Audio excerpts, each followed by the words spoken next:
Distance nerding.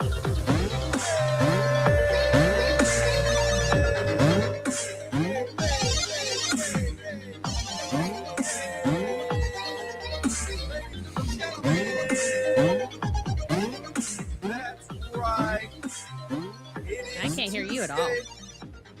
You are now experiencing Distance Nerding. I am your boy, Young Phil. She is Jen the Frey Girl. And John S 5000 is still here. And we're here to nerd together. For the 254th time, talking about anything pop culture, news, movies, food, music, wrestling, comics, Comic-Cons, whatever you're nerding out on, we want to talk about it.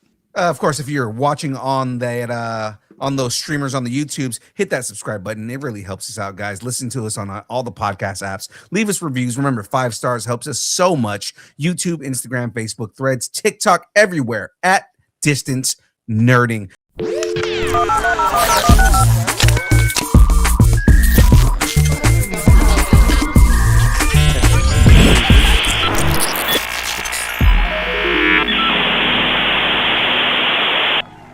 To be fair, I almost said like 3 different segments that we normally do, and I was like, wait, I'm introducing the show.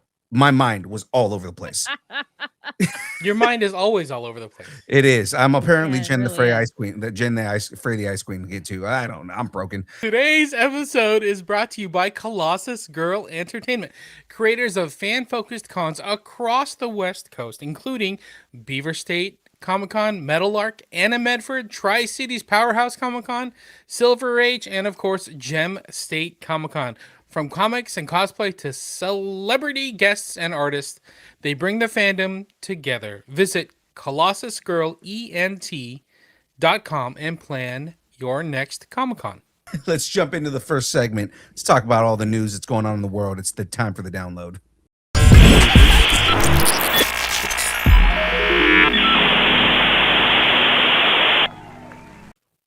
It also doesn't help that like things have to load when I tap on them. So it's like, cool, now I get to wait for this to load up on the screen. It happens. Yeah.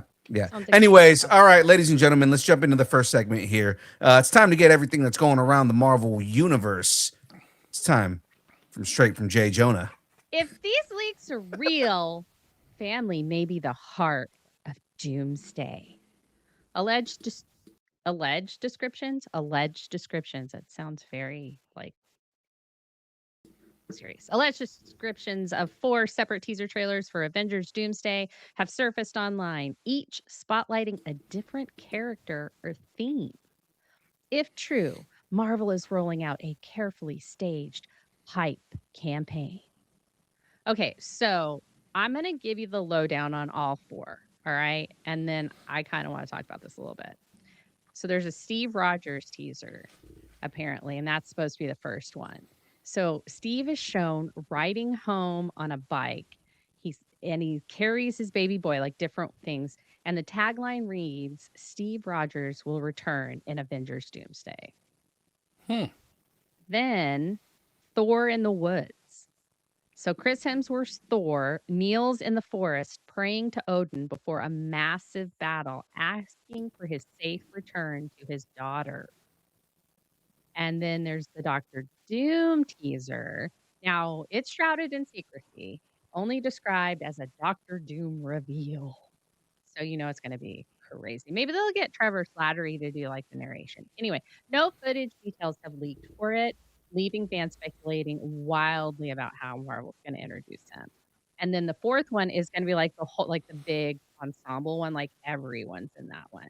And there's like some idea that since they're really pushing Steve with his baby son and Thor with his daughter, and the first time we see Doom on screen is Franklin gets to look at his face first. And so that's also kind of a familial connection. So they're saying that maybe it's all family themed, that it's, tying all that stuff together and really talking more about lineage and like maybe making it about that. So, but the release date is going to be December 18th of 2026. What do you guys think about these four different like teasers? I think it's a smart strategy, mainly just because it seems like what they're trying to do is build that hype. Exactly, almost what you're saying right now, where they're building the hype when it comes to family and family ties to characters and everything like that. Unfortunately, I've seen the screenshot leaks of that first Captain America trailer. Mhm. Um, and it just because it came across my feed and the way they did it was like one of those one screen but it has 8 screenshots and it's like damn it, all right, well, I'm Yeah. not missing this. And the things that I've seen, it's obviously new footage. It basically was exactly what you just described right now.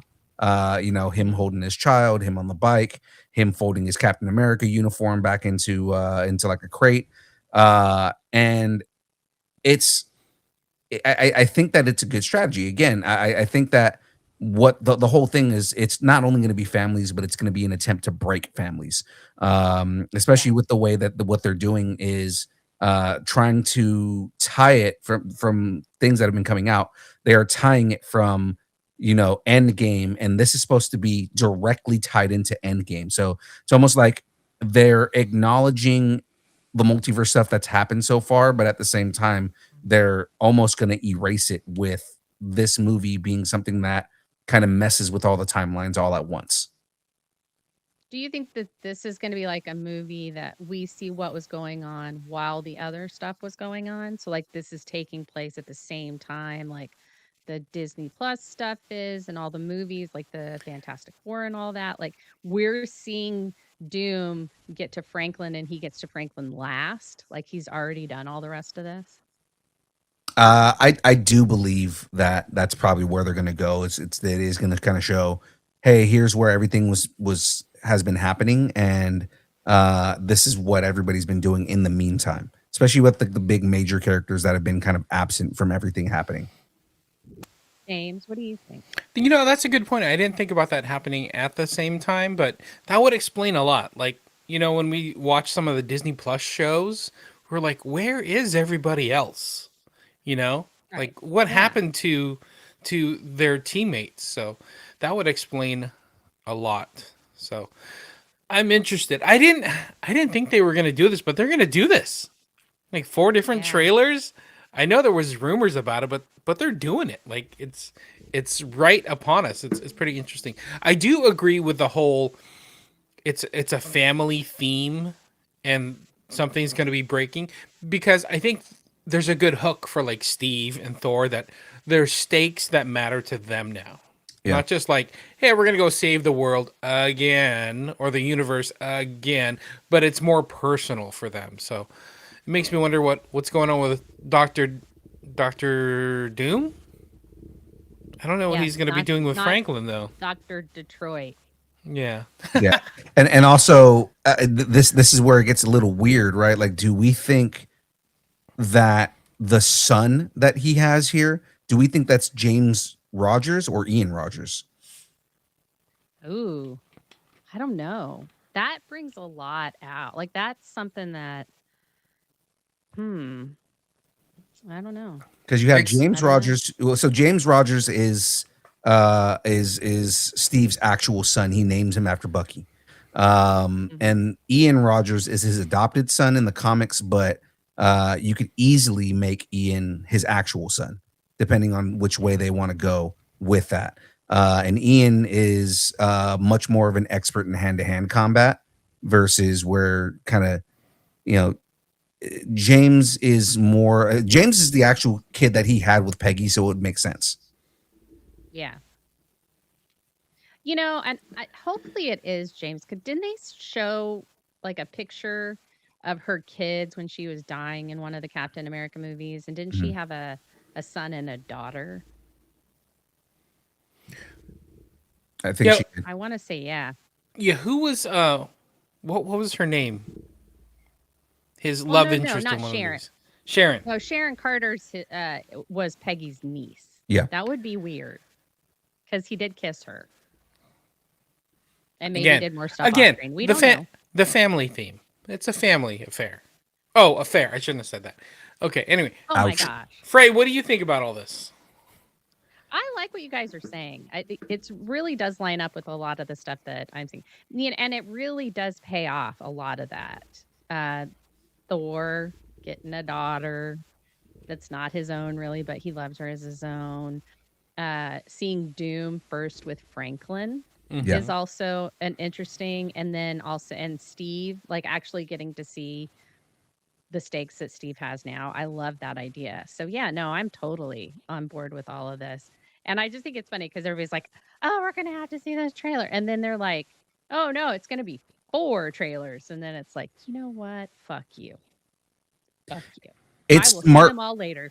It's smart marketing on Disney's side because now I know at least 3 of those are attached to Avatar, so that's going to force people to go see Avatar. Yeah, 3 times. Mm-hmm. What the fuck? I don't want to see Avatar once. Why would I want to see it 3 times? I am not doing it. I'm not. You I don't have to refuse. sit through I Avatar. refuse, Disney. I refuse. Okay, I'm done with that. I'm over it. We'll talk about Disney a lot more later, and I have some things to say about little Mr. Bob Iger. Okay, so next, it's my guy. It's my little guy. From Hell's Kitchen to the multiverse, Daredevil may be suiting up for the biggest crossover of them all. He's going to cross over to my house. Reports claim Charlie Cox will reprise his role as Daredevil in Avengers Secret Wars, marking his return to the big screen after Disney Plus appearances. So here's like the big things about it is this is going to be the first time he's in an MCU movie since Spider-Man No Way Home. And the rumors that tie his arc to multiverse battles and potentially expanding the street level heroes roles in cosmic stakes. So maybe not just him. Maybe we'll see Jessica. Maybe we'll see a couple of the people from the Disney stuff. I don't think it's going to be Tatiana Maslany because she basically told Disney to fuck off. And then also Daredevil's presence in Secret Wars could point to him also appearing in Brand New Day. Right. Because they said Brand New Day leads right into Doomsday, right? Right. And so, him saying, "Oh, I'm not in it. I'm not in it." And people going, "Are you the werewolf?" I think he's the werewolf, y'all. But so Secret Wars is going to come out a year and a day after Avengers Doomsday, right? So it's like December 17th, 2027, whereas Doomsday premieres. Oh, no. It's like one day less than a year because it's the 18th in 2026. So Phil, what do you think? I think it makes sense, and mainly just because even though he is basically just like a like a sense enhanced person fighting amongst metahumans and things like that, his on-screen acumen and just kind of the way that he conducts himself, his fight style, like everything about him just screams that he needs more on like big screen stuff. And the one like the one big screen moment that we had with him was him being a lawyer as Matt Murdock, but not fighting. And I want to see with the way that his character fights and the stunt team that is behind Matt Murdock, I want to see what they can do on the big screen in a higher stakes, bigger budget than what they already have. Because, we all know 90% of the budget for Daredevil goes to those fight scenes. So it's like, so I want to see that same care done to him on the big screen. And also the blood packets. Right. Because they gotta use a lot of money for that. God, his face is covered in blood in every scene, in every season of Daredevil, including the Disney one, because the Disney one, and they also had a huge budget spoilers for the scene where Fisk crushes that dude's head. Right? Yes. Well, and then when Frank got beat up, he was dripping with blood. Yeah. Their blood budget, I'm telling you, it has got to be massive. They're just like making corn syrup. Just like we don't want you to make meth. We want you to make corn syrup. So we need more blood. Corn syrup now. There's a market for that. I think we can do it. Are we That's right. starting a business, y'all? Think we might be. James, what do you think? Well, I think this is a good idea because, there's not a lot of hand-to-hand fighters left. Like ScarJo or Black Widow is gone. Black Panther, are the new Black Panthers doesn't really do a ton of hand-to-hand type stuff.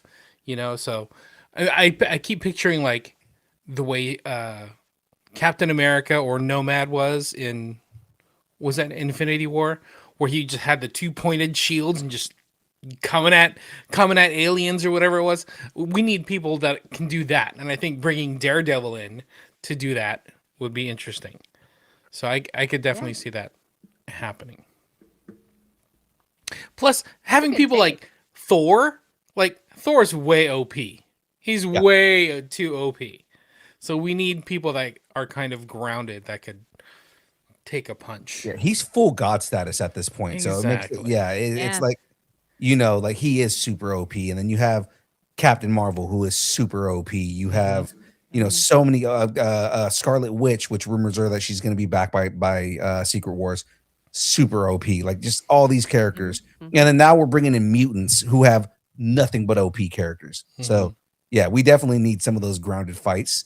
I supposedly we're supposed to be getting more martial arts in Brand New Day, like with Spider-Man. He's supposed to be fighting the hand and all that. So I mean, like I want to see more of that hand-to-hand combat stuff. Yeah, I think that's part of the reason why they didn't have the Hulk in Infinity War is because he would just be OP, and like whatever Thanos threw at them, it's like it didn't matter.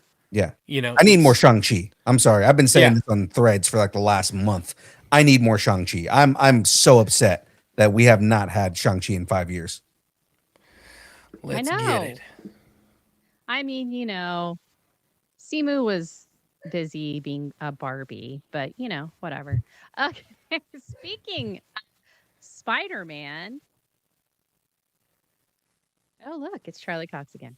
Spidey, Punisher, and Grey Hawk. They're not walking anywhere.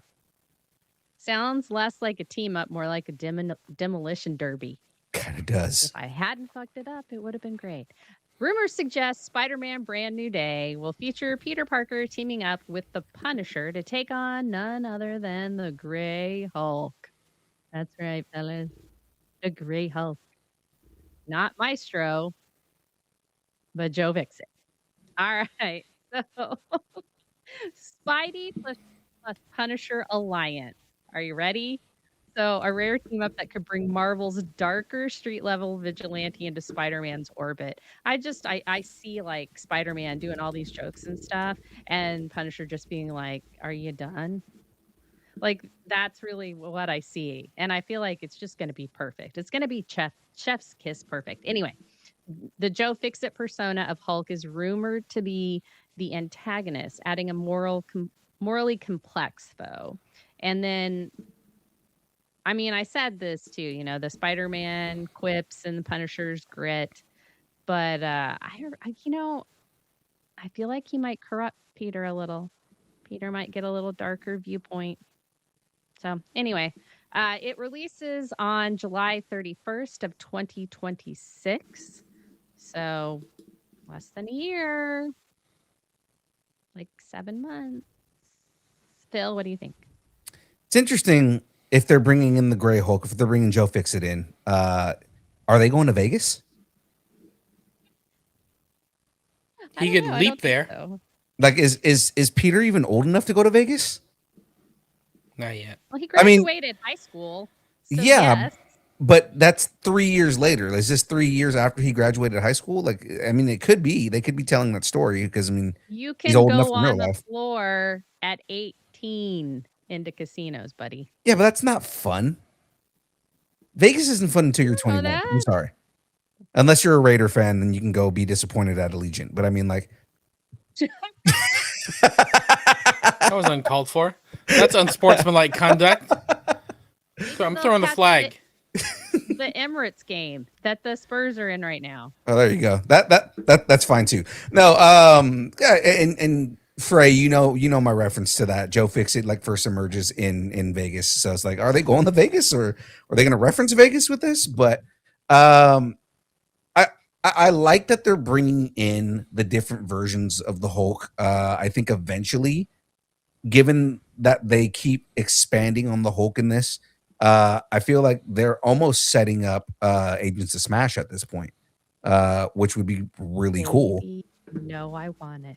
Yeah, I know. Like if we're getting Gray Hulk, we've already got Red Hulk, we've already got the original Hulk, we've got multiple versions. If we get we've been introduced to Amadeus Cho in an alternate universe, so it's like, okay, we get Amadeus Cho, and we get She-Hulk.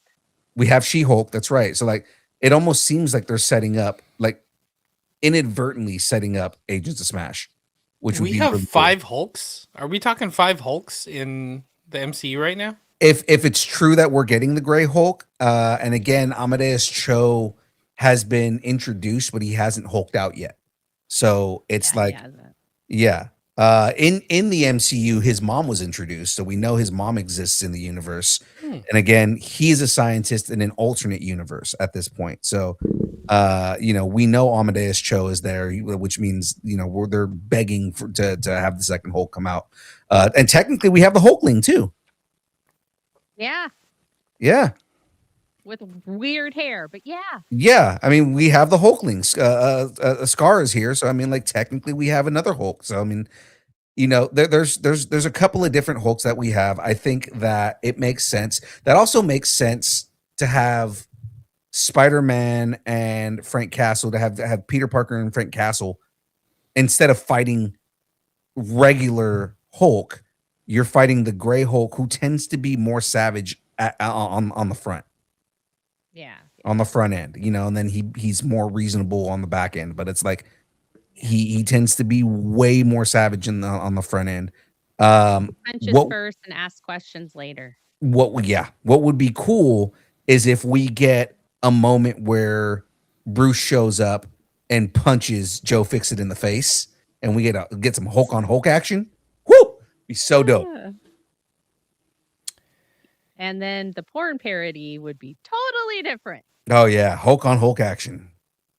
Didn't that All happen? right. Didn't that happen with China back in the day?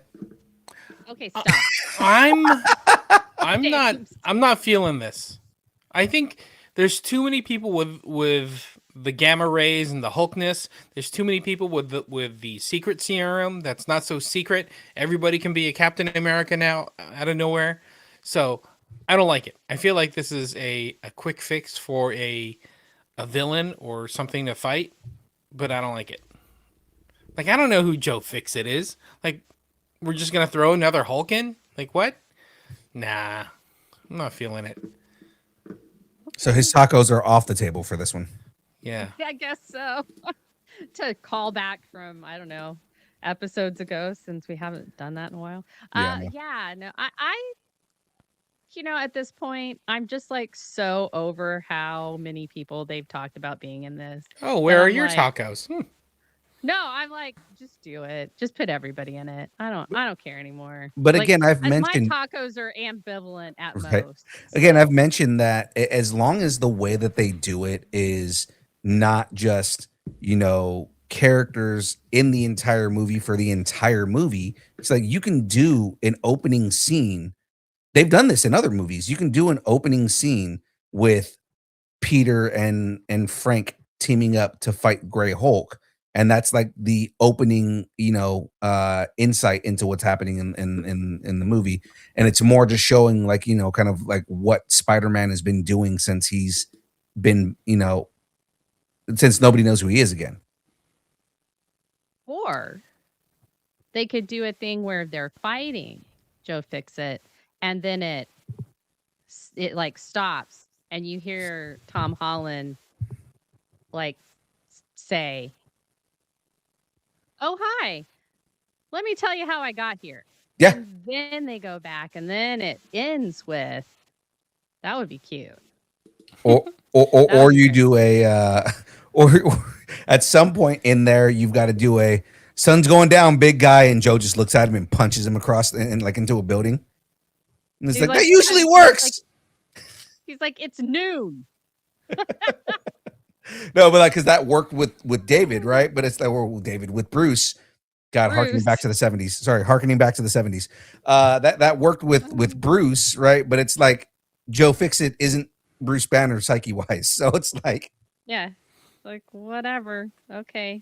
Good for you. All right. So the Marvel Universe is shaping up for some seismic clashes. Now let's teleport to the Watchtower for some DCU news and rumors. Hey, before we get to the DC stuff, just to pull back to the Daredevil, I did see that Charlie Cox is in a new movie on Amazon. I think it's Yeah, on called Prime. Merv. I watched it by Yeah. accident the other day. It is very cheesy. That dude can see. Yeah. He didn't have sunglasses on. He was using his eyes. It was weird to see his eyes moving around the screen. It felt off to me. I don't like it. Did you also watch Merv? I'm just saying. No, I saw the trailer. I'm like, is that Charlie Cox? And he started talking, and then he had a British accent. I'm like, Daredevil's British, and then now Daredevil can see. Yeah, I'm not going to jump too much into this, like it. but it felt really weird because there's a Okay. scene where he meets his parent, where you meet his parents, and you meet his mom first, and she's just 100% American. And I'm like, so is he just gonna? And they're like in California, so it's like, so he's just weirdly has a British accent, and then you meet his dad, and his dad's British, so it's like, okay, now it makes sense. Yeah. Yeah. Just saying. Okay. Wow. All right. So Reeves may be setting up Gotham's most heartbreaking love story. Rumors suggest Scarlett Johansson, aka ScarJo, is being considered to play Gilda Dent in the Batman Part 2, potentially weaving in key storylines from the Long Halloween.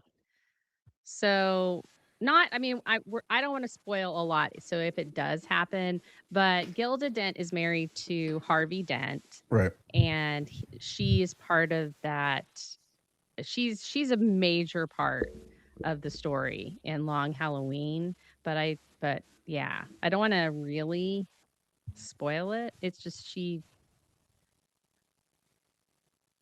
takes her job as his wife very seriously. I'll just say that. And so Johansson's casting would also bring star power and emotional weight to that role. And then, I mean, of course, like the Batman is going to be released on October 1st of 2027. I like they're doing it in October, just to say, like, because it does seem very Halloween. Like Batman to me should be a Halloween movie. All of them should be October. Well, especially if But if Phil, they're what do you think? yeah, especially if they are tying into Long Halloween, that makes a lot of sense. Did they say if they were gonna play off Long Halloween? I wasn't sure. The first movie was 100% based on Long Halloween. It was a portion of it, but it was based on Long Halloween. Okay. So it's like if they're going that route, if they're going along those lines, then that makes a lot of sense. Bringing in Gilda Dent makes a lot of sense. I also I can understand why Scarlett would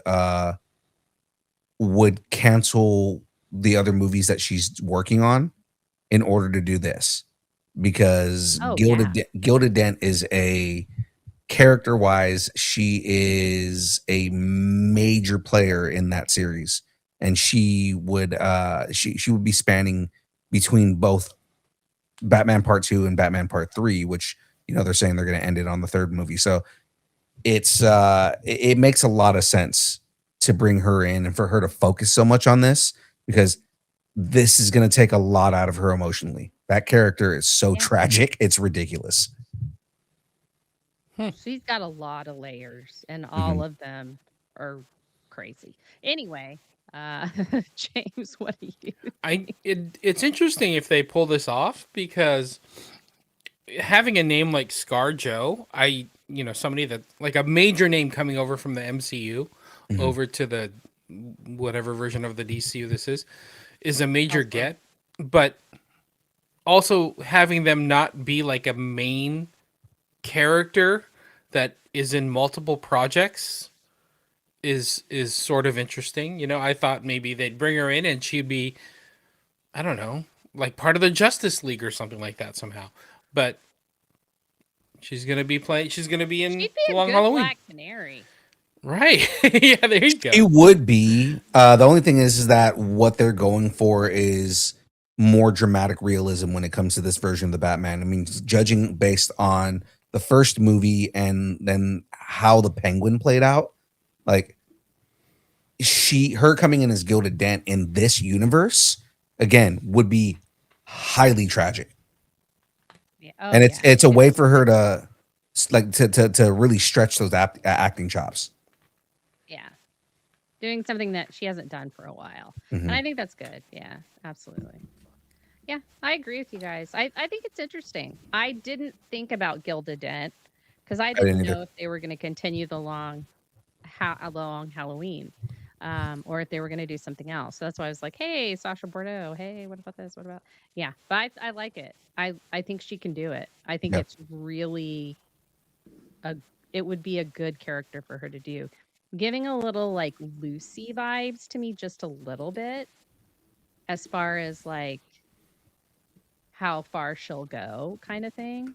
But yeah, I like it a lot. It's kind of dope. And we didn't get Harvey in the first movie, did we? No.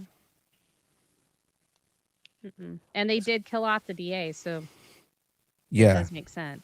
Right. So it would make sense for Harvey to come in as the DA in this. And I mean, even then, Harvey Dent in Long Halloween, like it's one of those characters that plays a big role but doesn't play the big role. Like he's not kind of like the main focus, but he's there. Yeah. Yeah. That'll be that. I like it. I think it's a interesting take, and I hope it is true. So again, it'll be interesting if they go the entire Long Halloween the Long Halloween arc in this, and then go to Hush by the third movie. But like, if they do Long Halloween and we get Harvey Dent and we get Calendar Man and we get Scarecrow and we get all these characters that are so involved in Long Halloween, and then it pays off by the end of this movie and leads into Hush, that'd be amazing. That would be amazing. And it would be a good lead in too, because I think Hush really does lend himself to something like that. So. Right. Yeah. You know, I do enjoy Batman and his family, but I feel like we should get Super. An imperfect Supergirl may be exactly what the DCU needs to soar. James Gunn has emphasized that his version of Supergirl will be imperfect and human. Quality, he says, make her compelling. So Gunn's approach does contrast with the traditional portrayals of Supergirl as flawless or idealized and gives her more depth and layers. There was one where, like, when Jim Lee reintroduced her, where they tried to make her a little flawed and they went through that whole dark side thing where she went bad and then she was redeemed and then she went to Paradise Island and all that. And I feel like that's the closest that they've come before Woman of Tomorrow, but Woman of Tomorrow does tend to really highlight that part of her, so I think that's great. The vision aligns with his broader DCU philosophy of flawed, relatable heroes as well. And the release date for Supergirl is slated for June 26th, 26. So that's 062626. Y'all. Nice. Not a 7 in the group. What's up, Phil? Tell me your thoughts and your dreams about Supergirl. I am so on board, and we're going to talk about this here in a minute, but I mean, like, I'm so on board for what this is and where they're going with it. I love the way that they've already portrayed her so far, the way that she looks in the trailer, and just kind of the way that they're playing her off to be. She's not the broken but still innocent Kara that we knew before Woman of Tomorrow. She is very much the broken and I don't know how to fix these pieces. Kara Zor-El that we know from the better comics that are out there. It's these character studies that make her again so much more human than anybody gives her credit. And I get it. Her and Cal are both alien. But you know, and Kara had time to grow up, you know, on Krypton. And I just love the level of PTSD in a superhero that they're playing off of on this. And again, we'll talk about that more here in a moment, because I'm blown away by the way that they're already portraying the character, and we haven't even seen that much yet. Mm-hmm. Absolutely. James? Yeah, I agree. Let's get to the trailer.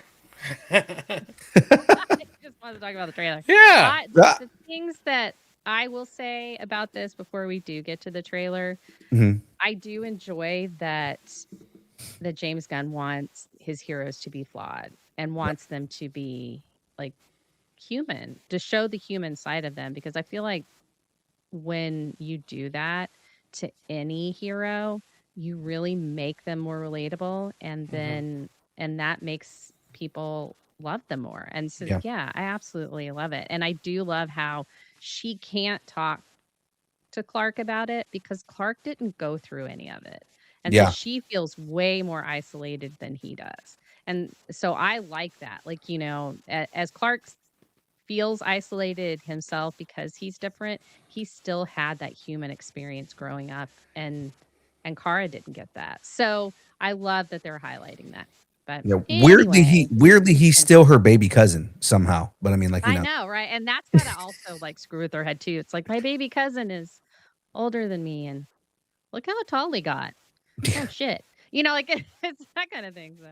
But from Cosmic Clashes and Gotham Shadows, we zoom out of the Watchtower and back down to Earth. It's time to shift gears, get out the popcorn, and talk some trailers. It's time for trailer talk. Oh, yeah, that's right. But before we get into trailer talk, ladies and gentlemen, this show and everything that we do here is brought to you by the good folks over at Debbie. That's right. W is a brand of energy drinks created to help focus, concentration, reaction time with no jitters or crash. W contains no maltodextrin, no sugars, no fillers, no artificial colors or dyes. Find out more about W at www.w.gg. Use the code NERDING10 and get 10% off your order, guys. It is delicious. There are all kinds of fun things that they've got going on. Got a bunch of new flavors. I think they just dropped a new flavor yesterday. I didn't even look at what it was, but I got a notification. They've just been dropping flavors like flies in a barn. It's crazy. Okay, yeah, just keep going. It's like keep going. It was meant to be. It was meant to be a weird reference. But yes, ladies and gentlemen, let's keep it going. We did watch a couple of trailers, and we want to tell everybody about what we saw and how we feel about those things. So, ladies and gentlemen, let's jump right into trailer talk here. Supergirl finally takes flight in her first DCU teaser. This was awesome. The teaser for Supergirl. It's not you, James. No, it's me. It's Phil. No, it's me. It's Phil. I'm the one that wanted to talk Supergirl. It's okay. Let him. It's okay. Let me do Supergirl, because this is actually I like. I want to talk the other two anyway, so let him do this one. Yeah. See. All right. Anarchy. The teaser for Supergirl introduces Millie Alcock as Kara Zor-El, showcasing her journey across alien worlds and her struggle with imperfection. Okay, we all saw the trailer. Yeah. Right? As Philippe was talking about it on the last story, I'm like, let's just get to the trailer. Let's talk about the trailer. So, what'd you guys think of the trailer of Kara? You know, we've read Woman of Tomorrow. Yes, we saw her wielding a sword. Yes. What'd you guys think of the trailer? How about we do some kind of rating, like out of 10? Yeah. I'm also going to give it a 10 out of 10. I'm going to give this 10 giant cities in a small bottle out of 10 swords 10 lassoed things that are destroying people across in a circle. Reference to the end of the trailer.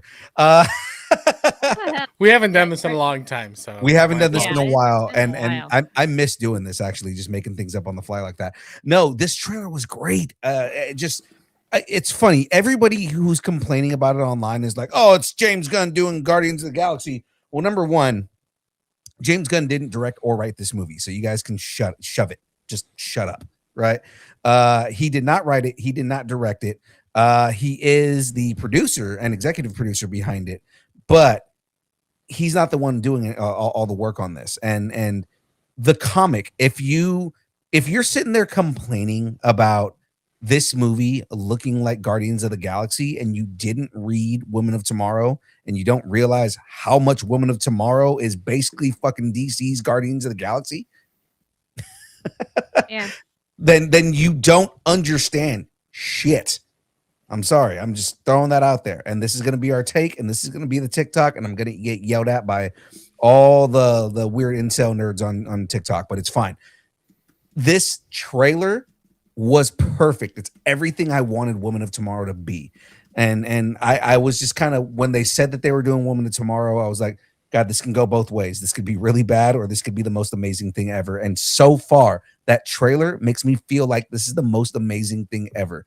One of my favorite lines out of all of it, right, is and it echoes across everything, right? Superman sees people for who they are. I see things the way they really are. I love that line so much. The line's actually, Superman sees the best in people. That's what it was. I see the truth. Right. That's what it is. But it's such an impactful line, the way she says it. I am so on board for this. I cannot wait for a story trailer.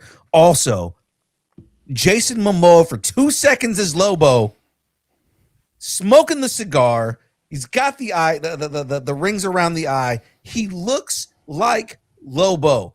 Everybody who's complaining, shut your mouths.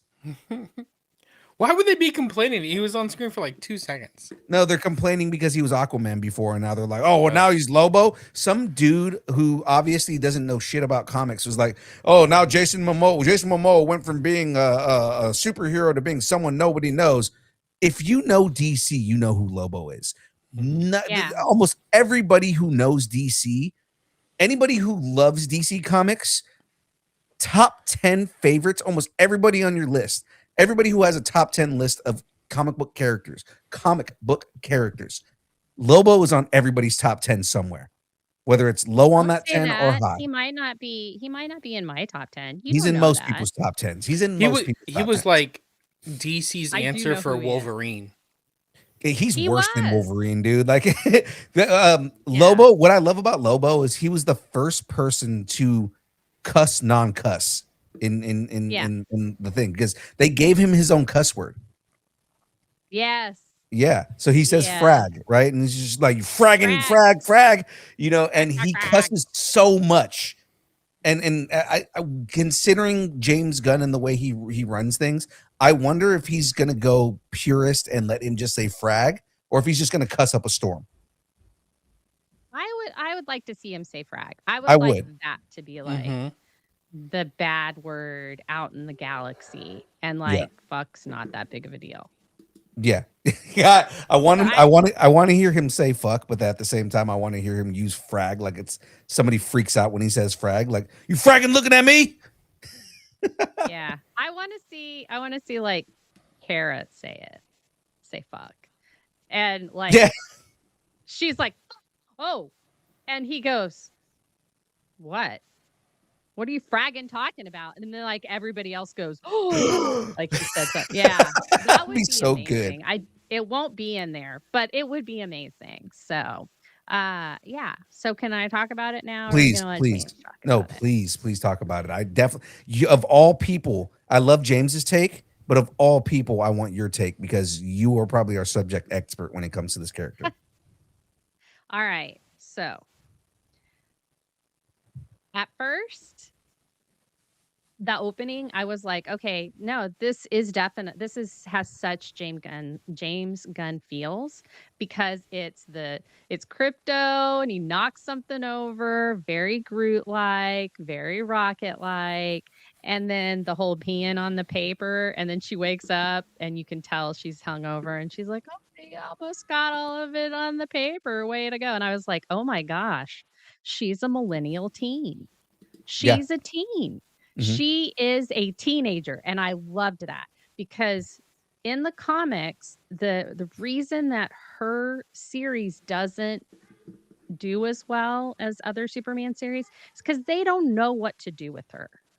Nobody has teenage girls, I guess, in their lives or what. And you know what? If you're not married, don't have teenage girls in your lives. But I she was very in the whole thing, the through line. I just kept thinking, she's a teen. She is a young adult teen. She doesn't know what she's doing. She's trying to make it work. She's going out and she's going to these places so she can drink away her pain. And I completely understood it. I was like, I would absolutely do that. If I could go to another star system and just drink my pain away, that would be fantastic.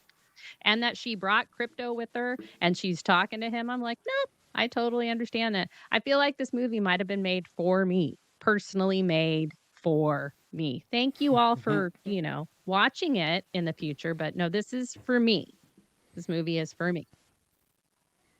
So what would So you Wonder rate Woman the comes out. trailer? And then the movie would be for me. That one as well. Any of the female movies are me. I'm just going to say that right now. Right now. So what would you rate the trailer? I already said a 10. I would give it a 10 what? Oh, I would give it 10 Kara blowing out the drinks out of 10 Crypto peeing on the paper. There you go. I love it. Because I thought that was great. That was really great. And all the Easter eggs, when Rava, I can't remember what her name is in that. I'm sure they'll tell us. But she asking, well, what's Superman like? That, and then also when she was like, oh gosh, I'm so sorry, you're from Krypton and your world was destroyed in a day. And she said, Krypton wasn't destroyed in a day. The gods are not that kind. And I was like, there's a lot of pain and she's got a lot of stuff to get through, really.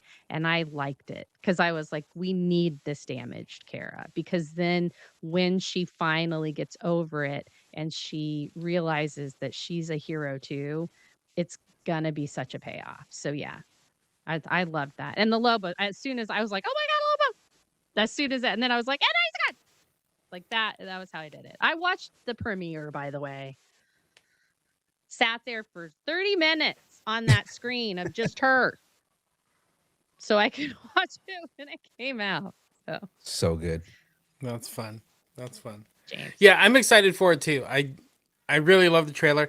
I kind of agree with everything you guys said. It felt very Guardians of the Galaxy DNA, like that lived in universe, like they're living in space, living in the future, but it's very worn down, and I just like that aesthetic. I think it's pretty cool. It's like cyberpunk in space or something, but I like it. I like Kara.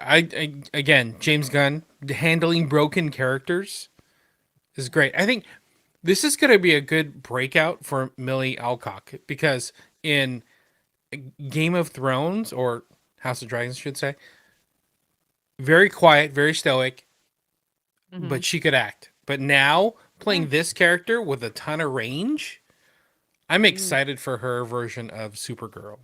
So I'm into this. I also like that Tom King is involved. Like, he's not just a consultant. Like, he helped write it. And Right.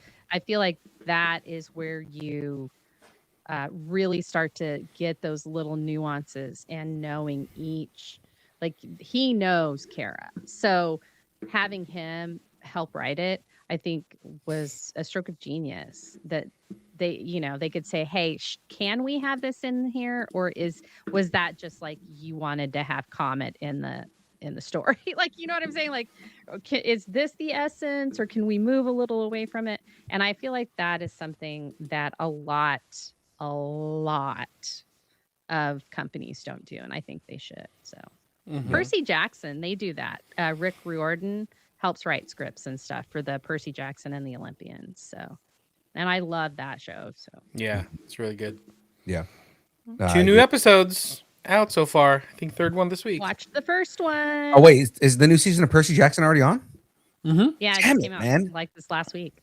Damn it. 2 Okay. episodes. So I've got to whole watch episodes. I've got to watch that, and then tomorrow Fallout drops early. I think Fallout comes out tonight. Crap. Oh, well, I'm watching that. So okay, we got to continue because more things to talk about from the gaming awards. I'm really excited about the next 2 things we're going to talk Go about. for it. So let's talk about this. The Old Republic returns in a galaxy-spanning teaser. Argonaut Studios unveiled the teaser for Star Wars Fate of the Old Republic, a PC and console title in early development. While not a direct sequel, the game shares DNA with Knights of the Old Republic and the Old Republic MMO, which was on PCs, promising a fresh but familiar dive into Jedi versus Sith conflict.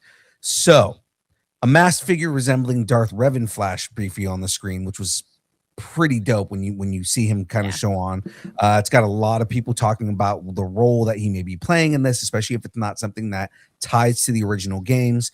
The Jedi Temple architecture mirrors classic KOTOR concept art, and oh my god, the trailer is absolutely gorgeous. I'm hoping that this is actually what the game. Yeah, I'm hoping this is actually what the game is going to look like, and it's not just old school KOTOR doing like, oh, here's the most amazing trailer and the game doesn't live up to it kind of thing. Now the Sith Armada's feature designs reminiscent of cinematic trailers from the Old Republic, so we're seeing a lot of that Old Republic stuff. As of right now, there is no release date, and they don't have anything, but people are speculating it's going to be closer to 2030, which is far time away, but they're getting the hype built right now.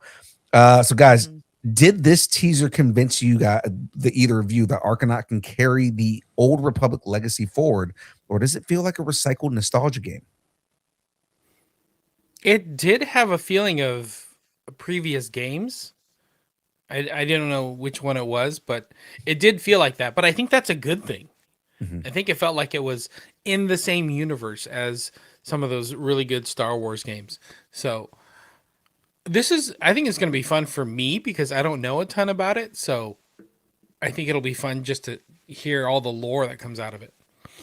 Yeah, and there's also they're still working on the remakes of KOTOR and KOTOR 2, which expand heavily on Sith history, on Darth Bane, on Mandalorian lore and Mandalorian history, which they've actually implemented within the shows and everything like that. So I mean, yeah, there's a lot of fun stuff. If you didn't get a chance to play it when the games came out, now is going to be the time to get on this. Frey, what are your thoughts? Did you ever play KOTOR? Did I play KOTOR? Oh, then what are your thoughts on this? Dare you? How dare you? I played them both. I played KOTOR and KOTOR 2. Thank you. The Sith one. All right. I loved them both. I cannot wait to play this game. I am a huge KOTOR Star Wars game fan. So this is right up my alley. The only thing is like the faces and stuff, they're so good. Like I'm getting Uncanny Valley a little by them. Yeah. Like the graphics are amazing. And I think it's going to be cool. And I cannot wait until it comes out. And I hope it comes out sooner than the 2030. Yeah, no, it's kind of ridiculous. Just one, when she ignites that lightsaber, just the way that blue shines across her face. One of the issues that they've always had was making water look good on skin. And it seems like this is what makes me feel like this studio is probably going to be, who's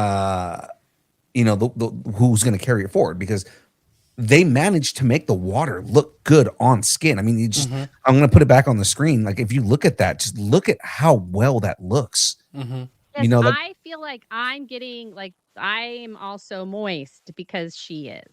Like, that's how good it is.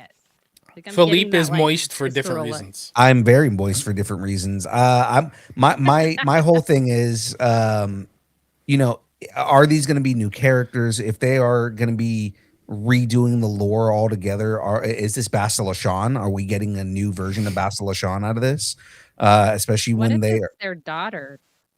It could be that too. Now, what they're saying is it's not connected to the Old Republic games as it is, and I think part of that is because the rumor is what they're doing right now is Fate of the Old Republic is going to be retelling the lore so that it becomes canon. So this is Oh, their okay. way of taking things that were in the first 3 sets of games, being KOTOR, KOTOR True, and Old Republic, and taking elements of those, recycling elements of those, and making things officially canon. Those games weren't Okay. produced by Disney, right? No, those were all Okay. pre-Disney. Yeah, Okay, that's they're cool. All right. but Feige has no, sorry, not Feige. Filoni. Nothing Filoni. I always get their names Filoni. mixed up. Filoni has said he's expressed multiple times that he wants to find ways to get the Old Republic lore and make it a part of Star Wars, and just not all at once. So he's been kind of like, drip feeding different parts of Old Republic lore. Like Darth Bane is now officially a part of Star Wars lore, being that he communed with Yoda at the end of season 7 of Clone Wars. So Oh things like yeah, that. yeah. Yeah. So like, Yeah. they've done things like that. They've done a couple of different things. Again, I believe in Andor, they confirmed the existence of the Forerunners, who were the people who essentially originally populated the galaxy, and they were the first interstellar travelers and things like that. Toyota. Yep. They Toyota. last a long time. But like so they have taken different parts of the lore and added it in. Vibroblades were also something that came from KOTOR, and now we've seen Mandalorians that walk around that train with vibroblades. So I mean, like, it's things like that you're doing. I love the idea of them taking the parts that they want to make canon, and then retelling that story. And I mean, obviously, we're going to be seeing something that right there. Say Wong's putting it in the chat. The Nagasedu, who are like the original race, and then the Great Hyperspace Wars, which was the first Sith Empire. Mhm. Right. This was back before the Sith were a ideology. It was back when they were still a people. Didn't they also talk about the Ratakan? Rakatan, yes, the Rakatan. So Rakatan, the Rakatan have been brought up on this too, and I just, again, there are so many different things that they've brought up, that I would like to see if that's what they're doing with this. Right? It's, hey, we're going to take parts of this and establish certain things. Again, Darth Revan, being one of the most beloved characters that people have. Again, if they canonize Darth Nihilus, which is a character that people are absolutely afraid of, Darth Sion, another character, Darth Treya, another character that people, those were the 3 Sith Lords that essentially just destroyed the universe before the Republic had to fix everything. So again, I'm very excited for what implications this could have, and whether Filoni's using this as a vehicle to establish Old Republic lore within canon in Star Wars. Yeah, it does tell me that Disney wants to keep this going. They want to carry it forward. So I'm okay with them kind of cherry picking from previous games and previous storylines to make it part of the Star Wars universe. And I do kind of appreciate that Star Wars has like one continuity now. Yeah. And moving forward, they're finding ways to bring in the stuff that worked and bring it into the canon. So yeah, cool. I'm in. All right. So let's go ahead and move on, because I definitely spent too much time on this, and I'm probably going to spend too much time on the next one too. Because again, something I'm very excited for. Capcom's fighters stepping into the cinematic arena. Wait, is this the finish him one, or is that the other one? No, that's Mortal Kombat. Okay. Yeah, this one is you win, you lose. Okay. All right. The teaser for the Street Fighter movie showcased Ryu, I was gonna say Ryu, Chun-Li, and Guile in a globe-trotting martial arts showdown. So guys, Ryu's iconic Hadouken pose was teased in the silhouette. Chun-Li's stage backdrop for the arcade classic recreated in live action. Shadaloo insignia with M. Bison's presence. The movie itself is scheduled for October 16th, 2026. For you guys, because I have a lot to say, but for you guys, did this teaser convince you Street Fighter can finally break the video game movie curse, or are you guys still skeptical? Frey, you have any thoughts on this? I do actually have some interesting thoughts. Well, I mean, like I saw the first Street Fighter movies, like the first one with Raul Julia. I cannot believe I forgot his name. Anyway, I loved it. I loved the first one. So I'm like all on board for this. I'm like, yeah, it's going to be a fun movie. And seeing it, didn't we get to see like 50 Cent? Wasn't he in it too? He's He playing was like Balrog. in there. Yeah. He's playing Yeah, I Balrog, was and he like- looks like Balrog. Yes. And freaking the wrestler guy Which one? looks like he came out of the freaking game with his hair up like that. Oh, And she's talking about my Cody Rhodes. God. Yeah, Guile. Yeah, Guile. I was like, what the hell? So I'm super excited about this. It looks so much more colorful than the original one. And I love that because I'm so happy that they're like going back to the game version of them. Yeah. I think that's really cool. So yeah, I like it. I'll watch it. Yeah, I'm gonna watch it too. You know what I'll I give it like? a solid 8. It didn't feel like it was taking itself too seriously. Like Right. it was having fun. The colors were super punchy. Everything was like larger than life. Honestly, when I first saw it and I saw it on Instagram, I didn't think it was. I didn't get like trailer this intro. It was just straight into the trailer.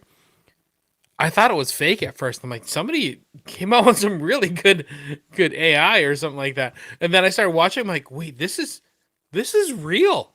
This is the real trailer, and it was so fun. It's such a fun take on Street Fighter and like a beloved franchise.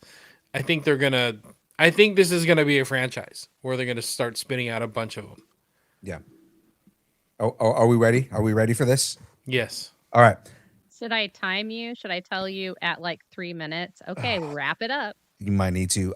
So did you guys get a chance to watch me play Street Fighter 6 on stream? No. I think so. Back in the day. Yeah. Do you love how I went no? Okay, so the reason I'm go bringing that up, this trailer is so much Street Fighter 6 vibes. And when I say that, it's the neon colors. It is the way that everything kind of flows and moves. It is the hip hop music backdrop, because Street Fighter 6, so much of its personality was hip hop. It really was. It was kind of crazy. And not only just that, it seems like there's a focus on the martial arts. There's a focus on all the fighting. A lot of the fight scenes look like old school, like Chinese martial arts movies. Like Yeah. the weird cuts and the zooms in and things like that. Yeah. There's a scene where Chun-Li chokes Cammy out with her foot. Yeah. Right. And it zooms in on them and then zooms back out, and she's just holding her up and she's choking. There's a scene where they do the same thing with Roman Reigns as Akuma. There's you have so much of it where it is not taking itself very seriously. It is very just like outlandish, crazy martial arts, like Crouching Tiger, Hidden Dragon kind of fight scenes. The immediate moment that you see Guile do the super kick to Vega through the wall, that is so much something you see from the games. Dan Hibiki being like the most nerdy character and then getting a super pile driver by Zangief. Like, I mean, that whole thing right there. Now, one of the things that I was upset about in the way that they announced this movie was they gave us a bunch of announcements for characters that are going to be in the movie, but there were a couple of names that were just like a couple of my favorite characters that were not included on that. One of them, the big one against me, was Sagat. Sagat's one of my favorite characters in all of Street Fighter. right? And Sagat was not announced in. I know I'm coming up on time. Sagat was not announced in this movie. But what gives me a little more faith, something that happened in this trailer that I think a lot of people didn't realize because it was flashing through things so quickly, right? There were two characters that showed up in that trailer that were not announced with the rest of the cast, right? There is a scene towards the end of the trailer where it is clearly, for Street Fighter fans out there, Adon fighting El Fuerte, right? Adon is throwing a head kick, and he basically knocks El Fuerte down to the ground. And these are two characters that they did not announce were in this movie, which tells me that, okay, we're getting more Street Fighter lore characters, which means there's a chance Sagat's going to show up in this. And it could be that Sagat is playing so big of a role that they didn't announce who he is. Could be. Or setting him up for Street Fighter 2. Could be that too. It could be Sagat. Like Sagat is one character. Gouken is another character because Gouken is a character that has so much lore tied to Akuma. And it's like, okay, we have Akuma in this, but why not Gouken? Right? Gouken is basically his brother. And he's also, Gouken's the guy who trains Ken and Ryu. So it would make sense to have him in this. He's also, and then Ryu trains Dan Hibiki. But I mean, like, I also want to see Sakura. Right? If you're gonna have Dan Hibiki in this, we need to see Sakura. She's so much better of a character than Dan, but Dan is funny. So I mean, of course you show Dan, but you also have a well-known comedian playing Dan Hibiki. Why would you not show him off in the trailer? So overall, you were excited for this. Like, I'm very excited for this. This passes a Street Fighter fan test. Absolutely, man. I say, this trailer for the trailer. The trailer, I'm giving also a 10 dragon punches out of 10 psycho powers. Okay. Those are And Street Fighter references. Yeah, those are Street Fighter references. If you don't get them, look the shit up. Also, they didn't show Blanca in the trailer, and I know that he's in the movie, so there's that too. Yep. Tell you what, though. Well, you can't show Momoa in everything, so I know. Come on. Literally in 3 trailers right now that are like that matter. So it's like, you know, you didn't mention it really, but Davis Malchin looked pretty good as Bison. Oh my god! I think I said that off mic. Davis Malchin looks amazing as I was like, oh, look at him. All right. Which also, again, Sagat and DJ are two characters that are so intrinsically tied into Shadaloo and him. They need to be there. Well, I hit the cape thing, the cape furl. Oh, I loved that. I was like, oh, that's so in Bison. So. Yeah. Philippe was about to Shadaloo his pants over this trailer. I'm a big Street Fighter fan. I mean, like anybody who follows this show knows that I am a big Street Fighter fan. I had no idea. There's not very many games that I've played on stream, and Street Fighter 6 was one of them. So I mean, like, you know, that should say a lot about how much Street Fighter means to me as a franchise. Cool. All right, something to look forward to. Also, E Honda, Jen. I don't know if you saw that, but I believe he's an actual sumo wrestler. The guy who plays E Honda. What? I'm gonna have to look again. Oh my god, that'll be amazing. I bet I don't know who he is because he probably retired already. Yeah, but super dope. All right, so yeah, we do need to move on. I'm very excited. You guys know how excited I am. Again, based on the trailer, what do you guys rate the trailer at? I already said I gave it an 8. Why do you guys don't listen? Because it's got to be memorable. I give it 9 Hadoukens out of 10 long Dalsim arms or something like that. I don't know. I was hoping one of you guys was going to say something about broken cars. No. Out of 10 broken cars. I'm giving it 8 Sakura. I don't even know if that's a thing. Out of 10, we're getting a sumo wrestler in this motherfucker. Man. Okay, go ahead. I'm just pulling it up for you before we move over. His name, never mind. They pulled up the Samoan actor who played him in the first movie. His name is Robert Paulson. His name Is John Cena. John Cena. His name is John Cena. But first, Oops, sorry, wrong one. John Cena. Yeah, I just do it. I'm not even a fan of him as a wrestler, and I do it. All right, I can't find it here, but I'm not going to even worry about it. So, guys, let's go ahead and move on. Yeah. No, I'm saying we're moving on. So now it's time to get into the headlines. Did we have something written for this? We did not. No. All right. But we're going to jump into the headlines, all the big things going on around the world. We're going to do this rapid fire here, guys, because we've got a lot to cover before we get to the trend up. So let's jump into this. Darren Aronofsky weighs in on streaming's shifting landscape. Speaking at the Red Sea Film Festival, Darren Aronofsky admitted the Netflix Warner Brothers deal has left him unsettled. He warned that consolidation shrinks creative opportunities, but at the same time, Aronofsky acknowledged AI is reshaping filmmaking, noting his own experiments with new technology. From streaming to AI, Aronofsky sees both limits and possibilities. Interesting. Very He's much. basically saying what a lot of creatives in Hollywood are saying. I Yeah. sent that Pablo Torre Finds Out to you guys. You guys get to watch that. I think, James, you said that you thought that it was a good conversation. It was Michael Schur who did Parks and Rec, The Good Place, and now he like executive produces like Hacks or something. And he was talking about how he didn't think either deal was good for Hollywood because it's less Competition. opportunities. Less competition. Yeah, it's I less think he said. competition, less opportunities. Yeah, I mean, and I feel like we said that too. Like, if we had our way, we wouldn't want this deal to go through at all. Period. But of those two, Netflix is our choice over Paramount. So yeah. Right. Well, let's continue on unless you guys have other thoughts here. Nope. All right, let's do this.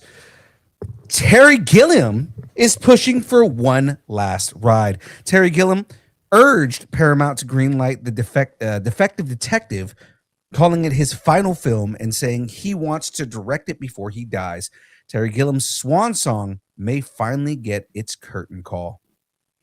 What do you guys are? You guys fans of Terry Gilliam at all? I don't know what else Monty he's done. Python. Oh, that's He cool. was So the are guy they behind greenlighting all it? the Monty Python stuff. Yeah, Terry Gilliam we is don't from know. Monty Python.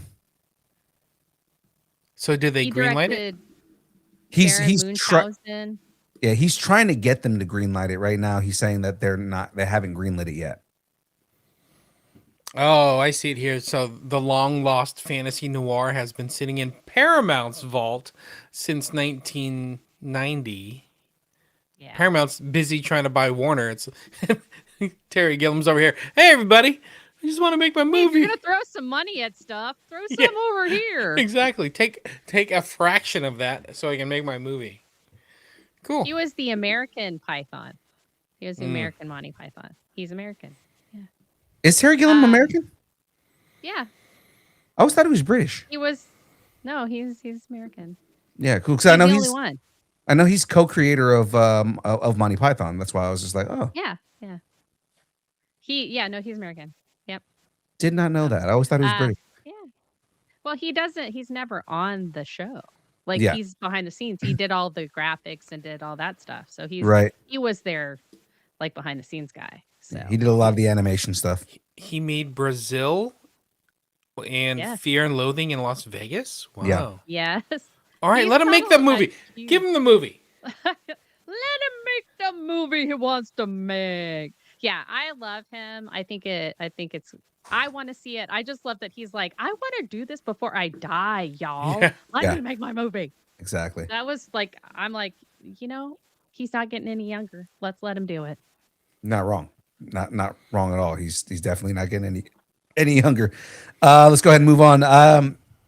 Disney is in its villain era. Disney is developing a live-action Gaston movie with Across the Spider-Verse writer Dave Callum attached. Plot details are scarce, but sources say the movie will tell a new and original story with a new actor stepping into the role.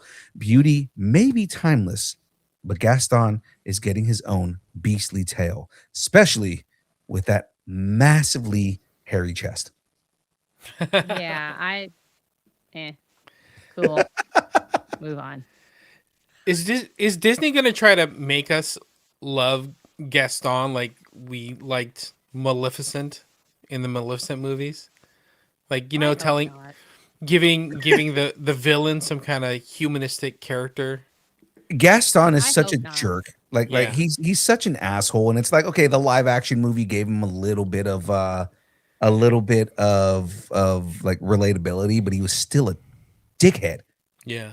You know what I mean? I want And it to be that he discovers he's gay. I mean, they did make I was gonna say Lemure, but it's not the other guy that's with him. Clock? No, the guy that's with Gaston. What's his name? I know Yeah. who you're talking about, but Oh, I know who you're talking about. Yeah. Yeah. But they LeFou, LeFou. The food. That's it. They did make LeFou gay. LeFou is officially gay now. Oh, good. Aw, yay, diversity. Yeah, but the best thing about Gaston is the only good thing about Gaston is his song from the first animated movie. It wasn't as good in the live action. It wasn't as good in the live action. Well, the one in the animated one was better. maybe he'll kill the horse. Yeah. That horse, man, did nothing good. Shut Ran up, away. What was that horse's name? Philippe. Oh, that's right. Okay. Let's All right, going. let's continue on since James wants to have me assassinated. And maybe these assassins can come for me, right? Heartbreak looks good in a book like this. The K-pop Demon Hunters art book confirms a long circulated fan theory. Rumi's mother was a warrior who died when Rumi was just a baby. Her mother's bandmate, Celine of the Sunlight Sisters, became Rumi's caregiver and mentor, hiding her and Huntrix in their mission to protect the Honmoon. Behind the neon battles, family heartbreak takes center stage. That is tragic.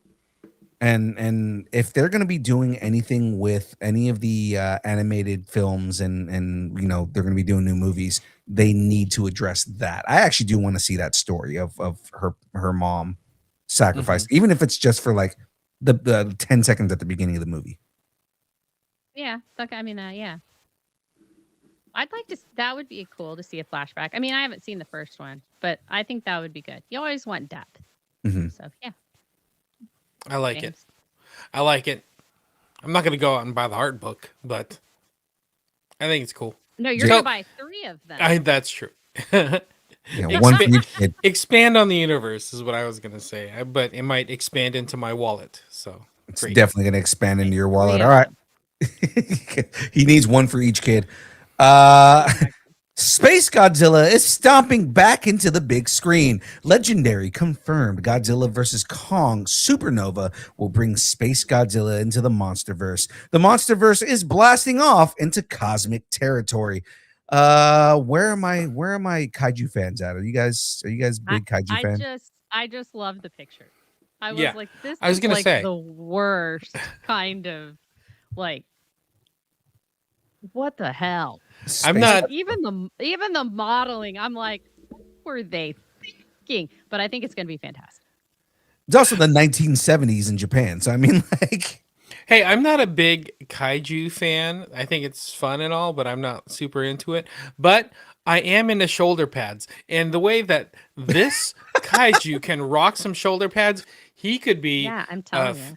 Filipina Tita at Oh my God. any formal gathering with those shoulder pads. Okay. So Man, I and they're approve. so pointy. I approve. wonder Don't stand how too close. I wonder how our sponsor, Colossus Girl Entertainment, feels about this. Oh, I'm sure he would love it. I'm- I'm sure I'm- he loves it. I'm sure I Dave think loves it's this. gonna be Dave's a big, fantastic. Dave is a big kaiju guy. So I mean, I'm sure. Mhm. I don't know. Wait, He's on the. He'll also- probably be on the fence, knowing him. Does that mean that we're gonna get Godzuki? Oh God, I've been saying for a while, please don't bring in Godzuki. I do not want Godzuki in this at all. That just it takes Ugh. they're doing such a serious take with the way that they're doing this new universe, and it's like Mhm. if you bring in Godzuki, it takes away all the seriousness that they've tried to establish with this universe. Is that like Baby Godzilla? Kind of, it's Yeah. worse. It's It's just it's a you know what they should do? They should do an animated series and do it full on Chiba do and like full have chibi. Yeah. yeah, Chibi Godzuki! Oh my god! So My bad. name All is right, Chibi Scrappy Godzuki. Doo! Godzuki. All right, let's move on to the next. I was gonna say Godzuki is like the Star Wars holiday special of kaiju. It kind of Yes, is. it It is. kind of is. All It right. really is. I just think it's hilarious. I'm like, we're good, Godzuki! Okay. Jesus. Going into the next story here. Pennywise may not be done haunting Derry. Reports suggest It Chapter 3 is being considered as Welcome to Derry Season 1 wraps. Derry's nightmare may be far from over. Did you guys catch Welcome to Derry at all? Of course not. Again, what the hell? It looks scary, but I'm hearing it's really good. It's like if you're really a fan good. of the franchise, I heard it's really good. So I made a point of watching the season finale last night. And it not last night, on Sunday, but it was really good. Now I know Graveyard feels very opposite of this. Graveyard is a purist and he really hates the show. For me, I That felt like, usually means it's gonna be really popular. yeah, for me, I really enjoyed what they did. They expanded on the lore, they expanded on the character. They kind of took something that was a throwaway line in the book and made it a big plot point in the season finale, which Mhm. is going to go into future implications. It's going to tie into the next two seasons, which they've already announced what Oh, wow. each season is going to be about, because they all take place 27 years apart from each other. And if they're going into a third movie, based on what happened at the end of this film, or at the end of this series, it is possible that he could come back. Again, if you're unfamiliar with what happened in the movie that came out in 2019, spoiler alert, Pennywise dies at the end of the movie. A spoiler alert! What? He done died. He dies. But there's something that happens. Obviously, you can't kill him off in the series because this takes place 27 years before the events of the movies. But one of the things that they kind of they explain at the end of the show, and I'm not going to explain too much of it. I want you guys to go watch the show. But one of the things that they kind of get into at the end of the show is something that could that could create a possibility for him to come back. Which is why it makes sense when they say that, okay, they're developing a third movie. And again, I'm hoping Andy Muschietti is involved in all this because he's the one that did the first two movies. He's the one that did this series. I would hope that he's doing the third movie if they do a third movie. And again, based on the way that he did the story, it could make sense. Stephen King was also heavily involved in the series. Oh, All right, cool. well, no, I don't have a problem. Like, look, I know that Stephen King's got this whole universe thing going on, and I think it's great. I am just not a horror fan, and so I'm not gonna watch this. Husby asked me, he was like, are you wanting to watch Welcome to Derry? And I was like, fuck no. Why would I want to watch that? It's a horror movie and it's Stephen King. I don't do that kind of stuff. The Shining scarred me. I feel like I have physical scars from it. And this They're show, not physical, but they feel like it. funny enough, this show ties into The Shining too. See, look what I'm talking about. And you want me to watch it? Are you sick? I think you're sick in the head. That's all I'm gonna say. It also ties into the Green Mile and everything like that. Like there's a lot of cool things that they do, or not Green Mile, sorry, Shawshank Redemption. I was like, Green Mile, what? Yeah, not the Green Mile, sorry, Shawshank Redemption. It also ties into Shawshank Redemption. They did a really good job in tying the universe together and everything like that. So yeah, I'm not going to speak too much more on this, but Definitely something to check out for everybody out there that is interested in this. Now, Is it an anchor baby? is it an anchor baby? There Is Welcome to Dairy their anchor baby? maybe there's a Or baby the that universe? you say that, and there's like a weird baby scene at the beginning of the series. That's why I'm like, did you not watch the show? I didn't. I I just know. know weird shit, I guess. I'm like, So, is it an anchor baby? oh god. So going from Pennywise and everything going on there to another set of kids that are fighting horror elements. Upside down, you turn me. Round and round we go. You spin me Upside right round. down, Yeah. you turn me inside out and round and round. Sorry. Oh, okay. Upside down, turn me round and round in. Okay. Oh yeah. The Duffer Brothers teased that Stranger Things season 5 volume 2 will be far darker as new details emerge and the trailer drops. Hawkins may not survive the final descent.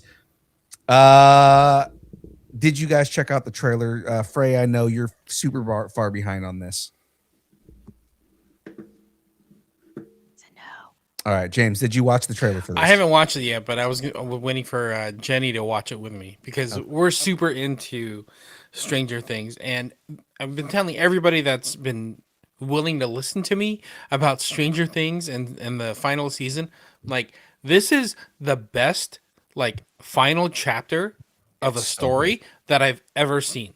Yeah. Ever, and how it's tying everything in together from the very first episode till right now. I'm so impressed. Yeah. With how they're handling this. So yeah, we're gonna watch it later. She's like, oh no, I can't watch it right now. I'm like, oh well, I can, but yeah. I think one of my theories is because I talked about my theories last week or 2 weeks ago when you weren't on. Well, I think one of my theories might be true in this. I have one? I have really? especially after this trailer, it's like, oh my god, it really feels like one of the theories I had is going to be true. It's that Was Vecna, that the one about Vecna? Okay. yes. So the one about Vecna not being the actual villain of the show. Yeah. That Vecna is being controlled by the Mind Flayer, and the Mind Flayer is the actual villain of the show, and he's been controlling him the entire time. There's been hints about that Yeah. all over, especially with Will in season one. Season one, Yeah. So they're showing one of the things that you see in this season, a part 2 season trailer, is there's a scene where Henry is looking up and there's black veins coming up the side of his neck, and that is very similar to what happened to Billy in season 3 when the Mind Flayer took over his mind. So. Yeah. I have a feeling that they're going to go that route. The rumor is, if you follow this kind of theory online, is that the Mind Flayer took control of Henry when he was a child. Yeah. And helped him develop his powers. And the Mind Flayer basically is the reason that Henry killed all these people and kind of turned into this little psychopath that he turns into. Is because He's Emperor Palpatine. Yeah, he's Darth Sidious. Right. The Mind Flayer was basically controlling him the entire time. Yeah. And when he got banned into the Upside Down, the Mind Flayer essentially he tried to elevate Henry and turned him into this, vine monster that he is now. So, he was just warped by the Mind Flayer and the Upside Down. So it's interesting to see where they go with this. And again, they're talking about there are going to be some major deaths in this. Again, my predictions in this, I think Jonathan Byers is going to die. Just because he hasn't been doing very much the entire show. I think they've just been kind of pushing him back, or still rocking a bowl cut, and you're like, you can't live with a bowl cut. Or again, the theory that everybody has, because it's going to carry so much emotional weight, is killing off, what's his name, Chips Ahoy, the dude that everybody loves. Oh, Steve. Steve. I watched the first season and I remembered Steve. Yeah. But I mean, like, I think again, because if you kill off Steve, there's emotional weight to that, and it's gonna break everybody. And you know, either that or you kill off Will. No, I'm sorry, not Will. You kill off Mike. Right. Because he's like kind of the main guy. Mike is the leader of their group. Mike is the emotional anchor between everybody. All of the main characters have some kind of tie to Mike. And if Mike dies, everything goes to hell. And then when I say goes to hell, everybody's gonna break. Right. Like every character in that show is tied to Mike in some way, whether it is, you know, related to him or they're friends with him. Will is his best friend. Right. Yeah. 11. That's why they had to go find him. Yeah, 11 is her is his girlfriend. 11's his girlfriend. So you kill Mike and you cause an extreme for everybody to be like, well, this is it. That's the straw that broke the camel's back. I can see that. I think Hawkins is gonna die. I think they're gonna pull a Buffy and hellmouth it. They already kind of hellmouthed it. Yeah, they just put some band-aids on top. Exactly. They put a big metal band-aid on it. That's right. She hasn't watched it, so she doesn't know what's going on. Oh no. Yeah, they kind of did hellmouth it. There's a giant rift in the middle of the town that is connected to the Upside Down. This is how they connect to Buffy. You know, the reboot. There you go. So yeah, again, my prediction is we find out that Vecna is not the real villain. That Vecna is creating an army to fight the Mind Flayer. That's why he's kidnapping all these kids. Yep. And that's why. And again, I feel like in the process, Vecna is going to kill Mike. Oh no, Gil Gerard passed away, guys. Oh no. Yeah. Buck Rogers oh, no, himself. Thanks. Well, that's super sad. Thanks, Dave, for telling us. But yeah, oh my gosh. It must have been itching, man, because we were just talking horrible. about Dave. Yeah. Oh man.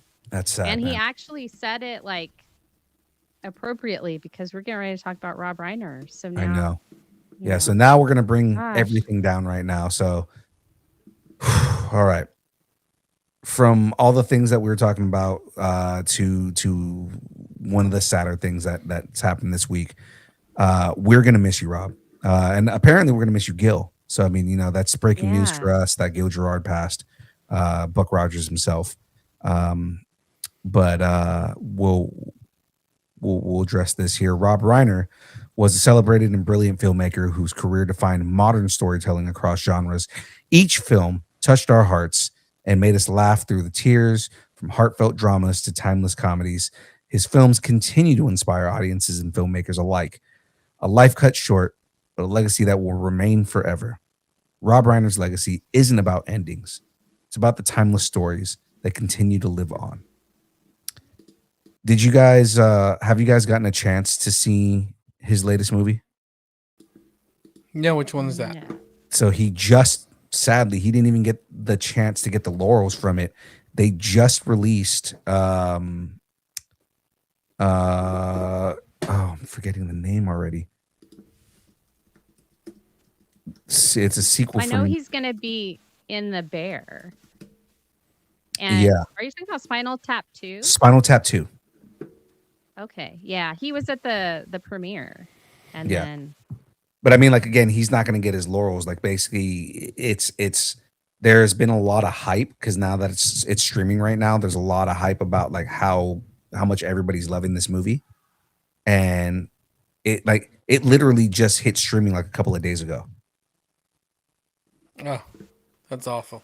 Yeah, so I mean, like, he's not even going to get a chance to see, you know, the cult status that it's going to hit, you know, and it's so sad. You know, everything surrounding what happened and everything like that. And I don't want to get into all that. I just want to remember his legacy and, you know, Few Good Men and just all the movies that Rob Reiner has done. Princess Bride is a major movie, you know, like, yeah, it's very sad to know that we're never going to get his creativity, you know? Yeah. Super sad. Yeah, he'll be missed. From All in the Family all the way till now. Yeah. I totally forgot he was in All in the He was everybody's Family. meathead. Oh my god. That's how That's how he got famous. Was being in All in the Family. Well, he got famous because of his dad, but yeah. Well, yeah. Carl Reiner was a legend too. So I mean, he died in Yes. 92, I think. I want to say 2000s, but I'm not sure on that. I don't know. I loved Carl Reiner. I loved him in the Dick Van Dyke Show. I think that's the first place I ever saw him, and then heard he and Mel Brooks like were like pals and stuff, and yeah, Oh, it's like 2020. 2020. Okay, 2020. yeah, I thought it was in the 2000s. So, but yeah, I will absolutely miss him. I feel like my favorite uncle died. Yeah. God, and when we found out yesterday what was going on, Jackie immediately was like, "Nobody tell Mel Brooks he's not going to be able to take that." Because I mean, they were best friends. Yeah, no. To this day, they were Yeah. best friends. Like, and it's Yeah. really sad to hear. That he passed, and it's like, God, Mel Brooks. I imagine he's not taking it easy. He's 97, guys. Yeah. Man, pretty he old. was Yeah. Rob Reiner. He goes so far back. He was even in like the Batman series for an Yeah. episode. Yeah. Yeah. Damn, Hollywood royalty. Wow. He really was. Yeah. That's crazy. and He will be now missed. let's start bitching about Disney. Yeah. Let's do that. Let's I take the need to sad let stuff out off the some of screen. this. But Jen, before you do that, I need you to talk about our last shout out here. Oh yeah. Yeah. Glad somebody remembered because I forgot too. forgot. Yeah, where is here we go. Distance Nerding is a part of the Geek Freaks Network. If you're discovering your latest binge, building Legos, debating casting choices, or still not over that plot twist, which we're not, the Geek Freaks Network has got you covered. Your fandom, your community, your people. Check out the Geek Freaks Network at gfpods.com. You can find Distance Nerding there. They've also got Challenge Accepted, which is rapidly becoming one of my favorite things. And they've also got the the Fandom portals. Fandom portals, and the other one, and I cannot remember. Disney Mom's Gone Wrong. Disney Mom's Gone Wrong. Disney Mom's Gone Wrong, which they probably have a lot to say about the next story. Oh, they probably do. All right, let's dive into it.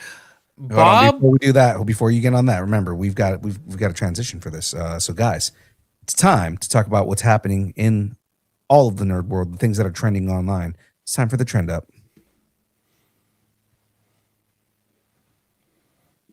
there's your intro. Yeah. Can I go now? Now can I go? That. Can I go? Okay. All right, go.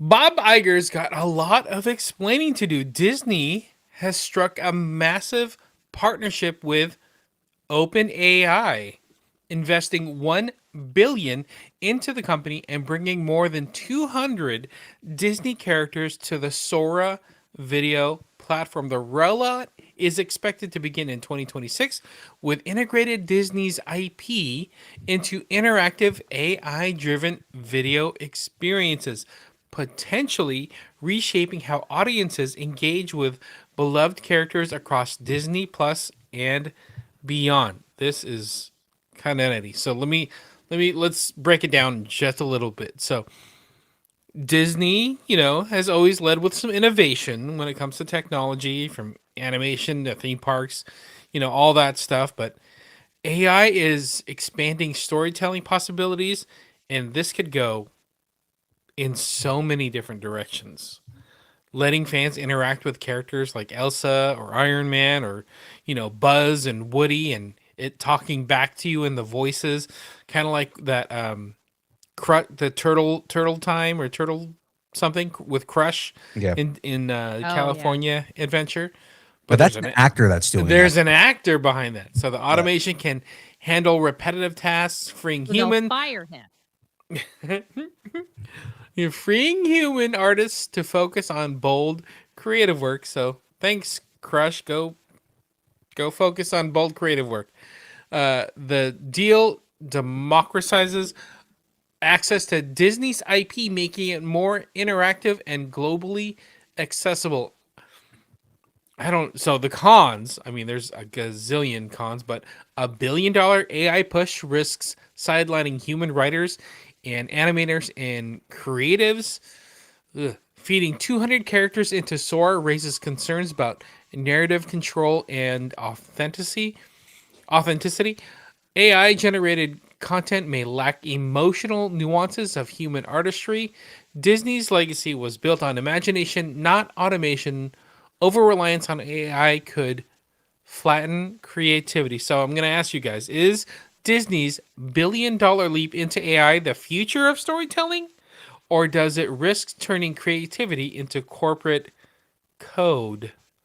So this is where AI can become problematic, like hardcore, because it's one thing if you're using it as a tool. It's one thing to do like, hey, this is a fun little thing you can do where you make a video of you interacting with Mickey Mouse or something like that. But it's another thing when you use something like Sora 2, which is a full-on replacement.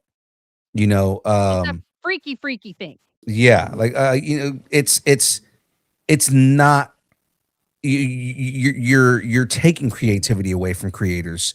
There's no there is no, this is the future and this is what's going on. When you're doing that, you're hollowing out what is capable, what is possible of happening. It's this is, again, I've always been an advocate for using AI as a tool, but using it as a replacement is where it's wrong. And Disney paying this much money into something that is going to be a full on creative hindrance, and to say that, oh no, we're using it so that they can free themselves up to do more creative things, sounds like you're looking for an excuse to fire people because they're not being creative enough in your way. Mm-hmm. Right. It actually really concerns me, because this kind of thing needs to be something where, again, you can use it as a tool to help refine what you're doing, but to use it as something that's replacing the creativity in the first place is problematic. Mm-hmm. Frey, do you see any potential good uses of this AI with Disney? The thing that got me, like the pro that got me was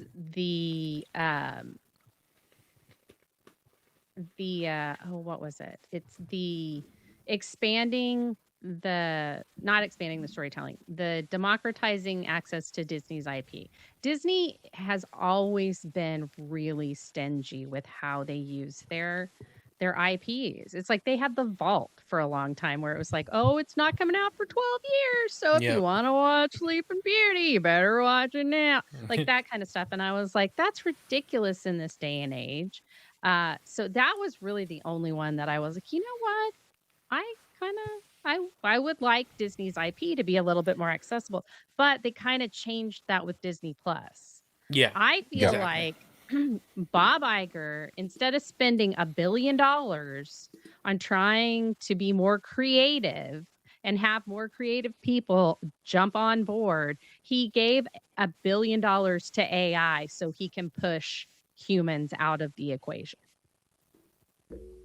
That's honestly how I feel, because Mm-hmm. Bob Iger is a fucking corporate shill. He Mhm. he's even more than a shill. He's not even a shill because he fucking owns it. You know what? I can't even with him. I can't odd with him. I don't even want to. I will punch him in the face if I ever see him. And I'm only like 50% kidding on that, guys.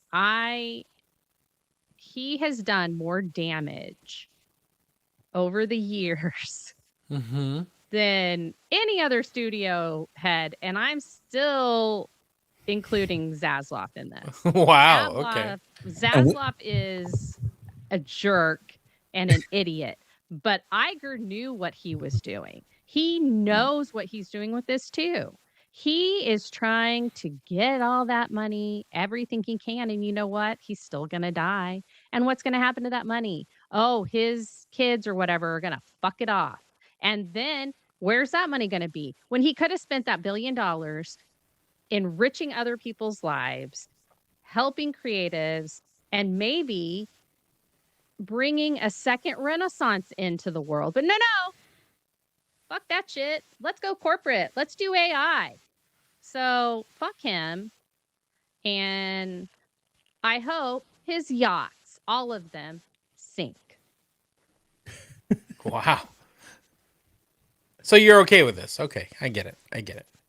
I 100% don't disagree with Jen at all. Like I just I mean, what concerns me is the $1 billion investment. Not that they're using AI. Like, I get it. You're going to use AI. You have to stay ahead of the curve, so you need to be aware of what's out there. Okay, I got it.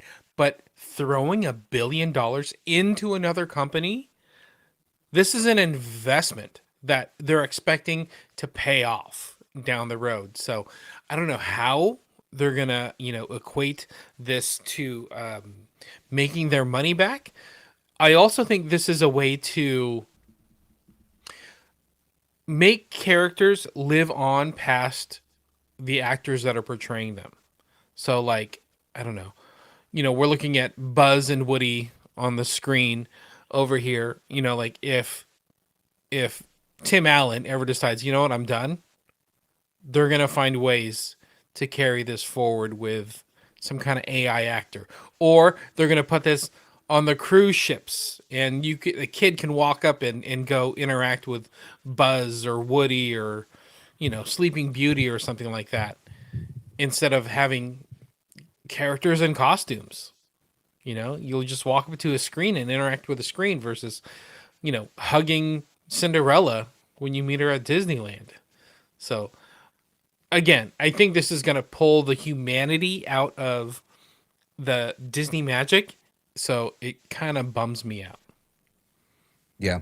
I mean, like being an actor, like I'm gonna put my actor's hat on for just a second. If we do that, so if you think about the stage, think about theater. How many times has Shakespeare's Hamlet been done, or Romeo and Juliet, or like any of them, Midsummer Night's Dream?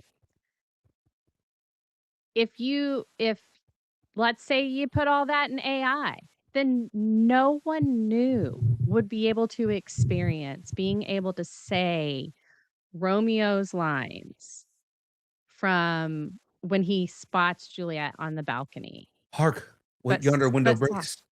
yeah, it is the east, and Juliet is the sun. Arise, fair sun, and kill thy envious moon. I actually know the whole thing. I'm not going to do it, but I do. It's a And good I'm monologue. saying that it is a really good monologue. But I just feel like having humans be able to interpret things like that, I feel like that's what we need. I think that's what not only fuels our creativity, but also helps us become more curious.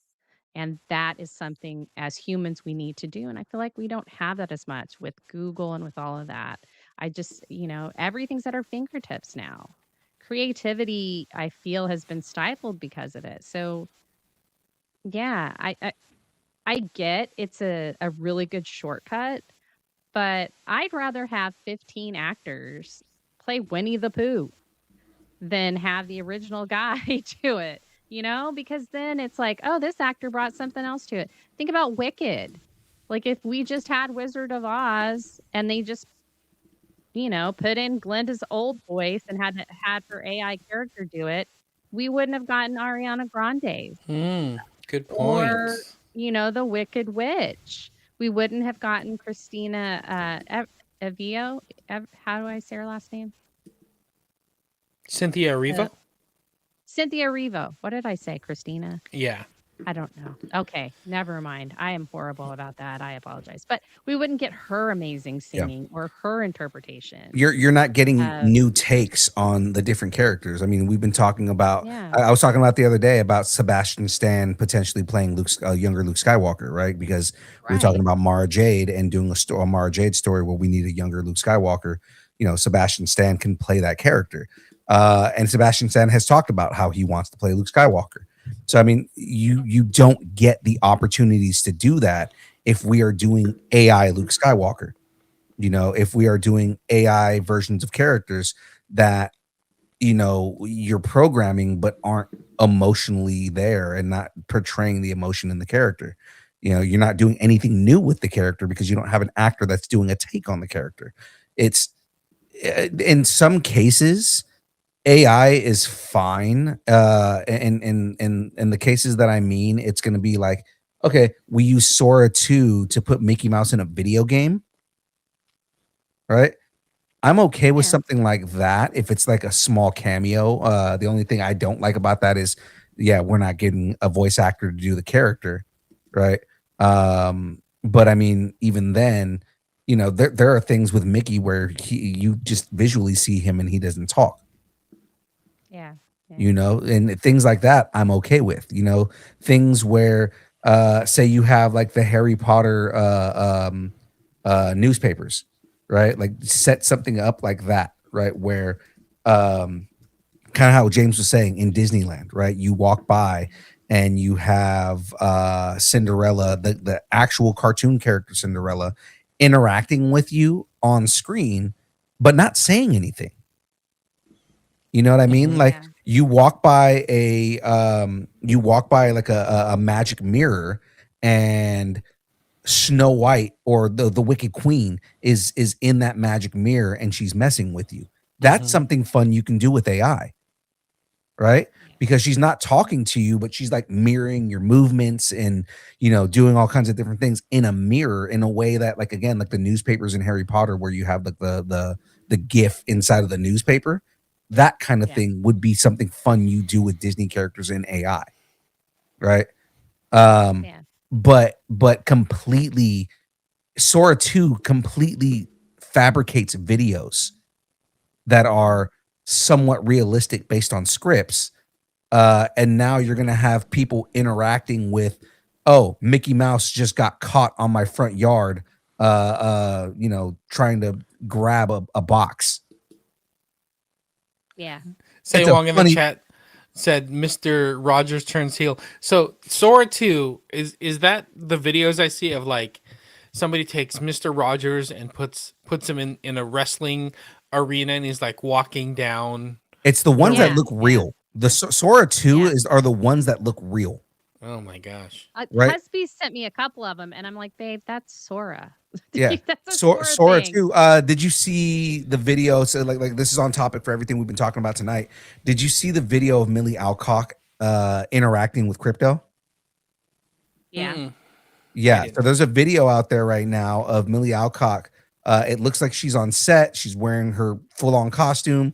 She gets down on one knee and starts petting Crypto and starts playing with Crypto, right?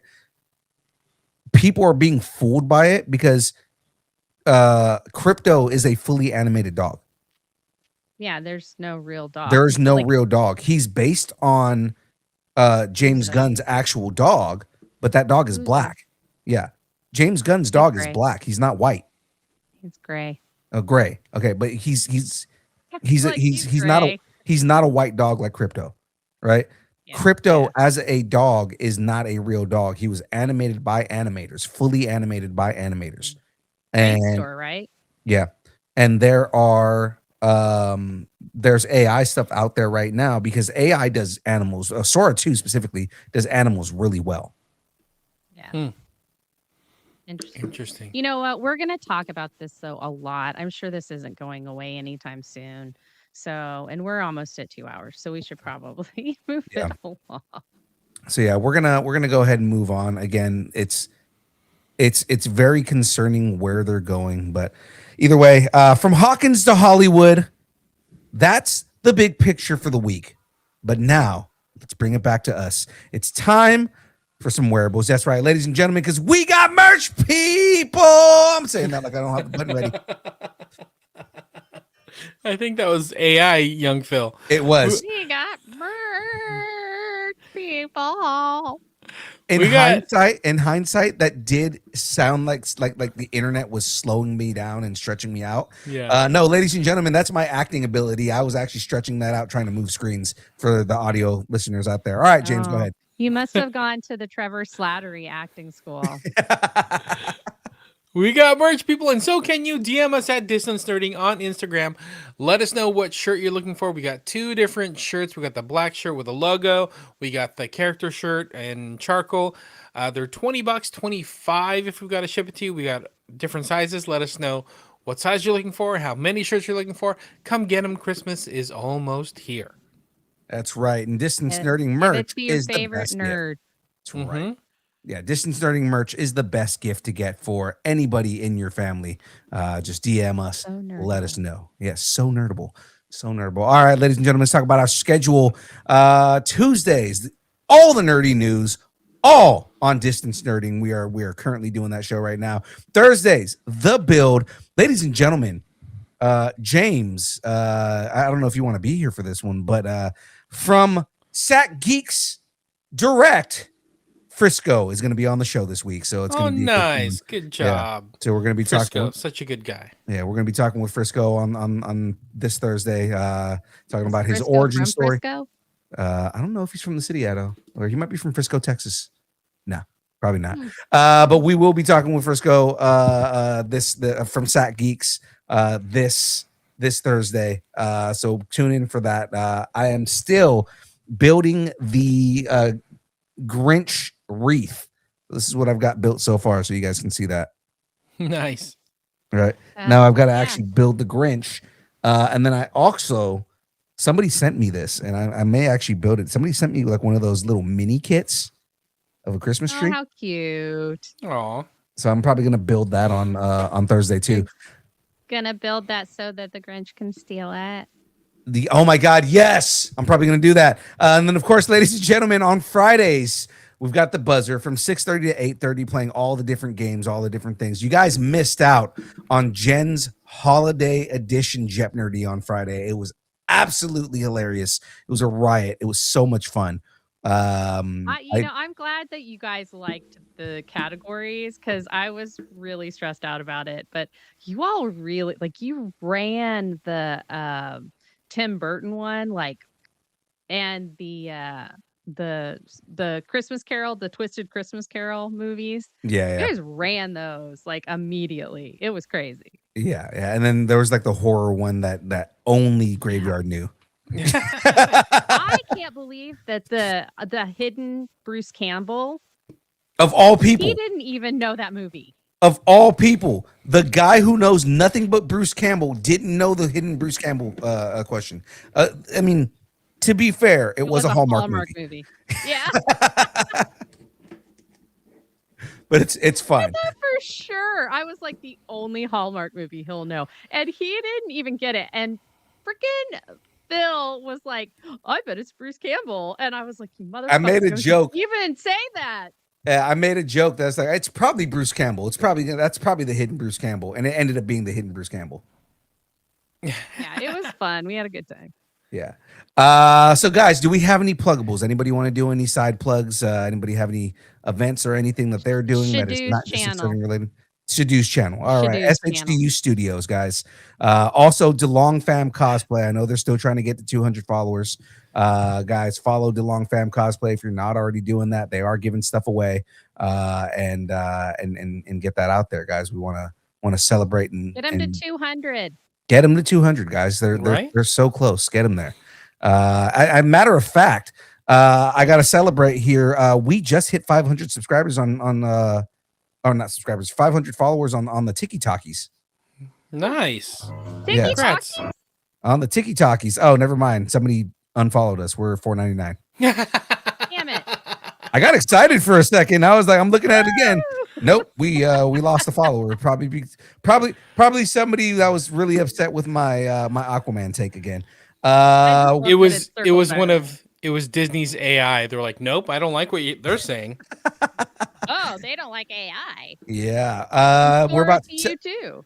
Right. We're about 76 away from 3,000 followers on the Instagrams. James, what are we looking like on YouTube right now? I think it's 552. 552. Somewhere guys, get us to 600. I'll give away more prizes. So let's do that. Tell your friends.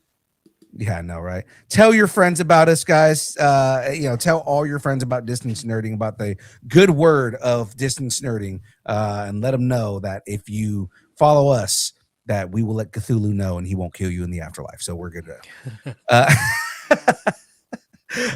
With that being said, ladies and gentlemen, if you would like to support Distance Nerding, the best way to do that is to head to distancernerding.com. Go to the top of the page, hit that big blue button that says buy us a taco. That's right, ladies and gentlemen, you can buy us a taco. Join the taco party.